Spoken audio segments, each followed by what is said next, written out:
60 کی دہائی میں صدر ایوب خان ملکہ برطانیہ اور ان کے شوہر کو پاکستان دورے کے دوران برن ہال اسکول ایبٹ آباد لے گئے۔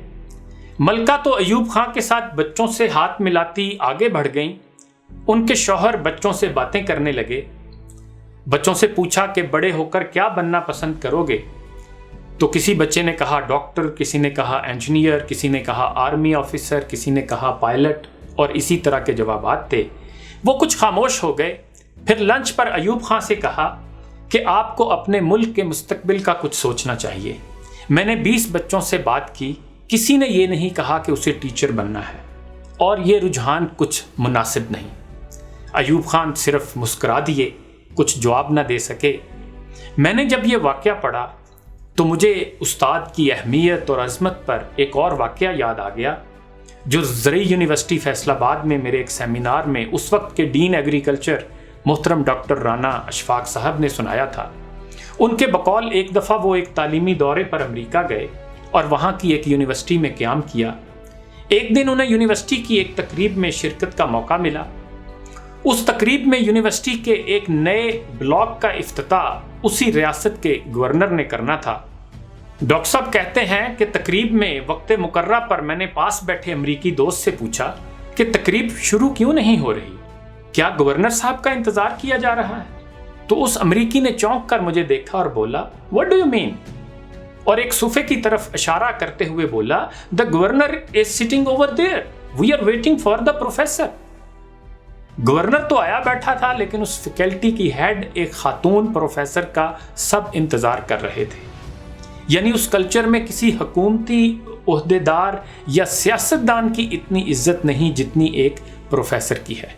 اور وہ واقعہ تو آپ کو یاد ہی ہوگا جو ہمارے عہد کے درویش اشفاق احمد نے سنایا تھا کہ ایک یورپی ملک میں میرا چالان ہو گیا، میں عدالت میں گیا اور جج کو پتہ چلا کہ میں ایک ٹیچر ہوں تو وہ فوراً کھڑا ہو گیا اور میرے بیٹھنے کے لیے کرسی پیش کی گئی۔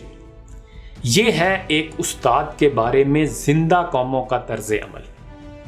آج اگر اہل مغرب ہم سے اس قدر آگے نکل گئے ہیں کہ ستاروں پر کمندے ڈال رہے ہیں تو اس کی ایک بڑی وجہ یہ ہے کہ وہ علم، تحقیق اور استاد کا مقام اور اہمیت جانتے اور پہچانتے ہیں۔ اگر پبلک ٹرانسپورٹ میں کوئی سیٹ خالی نہ ہو تو پھر بھی لوگ خود کھڑے ہو کر قوم کے استاد کے لیے سیٹ خالی کر دیتے ہیں۔ وہاں عدالت میں استاد کی گواہی کو پادری کی گواہی سے زیادہ مستند سمجھا جاتا ہے، اور ہم نے اس پیشے کو جو عزت دی ہے وہ کسی سے ڈھکی چھپی نہیں۔ جیسے جگر مراد آبادی نے کہا تھا کہ بےتابیاں سمیٹ کر سارے جہان کی، جب کچھ نہ بن سکا تو میرا دل بنا دیا، اسی طرح جب ہم اپنے بچوں کو ڈاکٹر، انجینئر، آرمی آفیسر اور بزنس مین نہ بنا سکیں تو پھر اسے کہتے ہیں کہ چل اب پھر استاد ہی بن جا۔ کسی کو پروفیسر بھی ایسے کہتے ہیں جیسے اس کی تضحیق کرنی ہو، یا ایسے جیسے اس کا ذہنی توازن درست نہ ہو، جیسے ذہنی طور پر وہ کھسکا ہوا ہو۔ تو پھر کیسے ہم دنیا میں ترقی کر سکتے؟ یہی حال ہم نے دین کی تعلیم اور علماء کے ساتھ کیا ہے۔ قرآن حفظ ہم اس بچے کو کراتے ہیں جو سب سے کند ذہن ہو، تو پھر ہمارے دین کا حال بھی یہی ہونا تھا جو ہو رہا۔ ذرا غور کریں تو آپ کو معلوم ہو کہ آج تہذیب و تمدن کی یہ جو اتنی بڑی عمارت کھڑی ہے، اس کے پیچھے اسی شفیق و محترم ہستی کا ہاتھ ہے جسے اتالیق یا استاد کہتے ہیں۔ دنیا کے بڑے بڑے بادشاہ جن کی گردن ہم وقت اکڑی رہتی تھی، اپنے اساتذہ کے سامنے ہمیشہ سر جھکا دیا کرتے تھے۔ یونانی اسکندر اعظم جس نے آدھی سے زیادہ دنیا اپنی تلوار کی دھار پر فتح کی، ارسطو جیسے معلم کا شاگرد تھا۔ مجلس یونان ہو یا ایوان کیسر و کسرا، خلافت بنو عباس ہو یا محمود غزنوی کا دربار، اندلس کا الحمرا ہو یا ہندوستان کا کوئی شہنشاہ، استاد کی تعظیم و تکریم کی ہی بدولت معاشروں اور سلطنتوں نے ترقی کی اور عروج پایا۔ الغرض استاد کا مقام اور عظمت ہر شے سے بلند ہے، اور اس کا اندازہ اس حدیث مبارکہ سے بھی ہوتا ہے کہ آپ صلی اللہ علیہ وآلہ وسلم نے فرمایا کہ مجھے معلم بنا کر بھیجا گیا ہے۔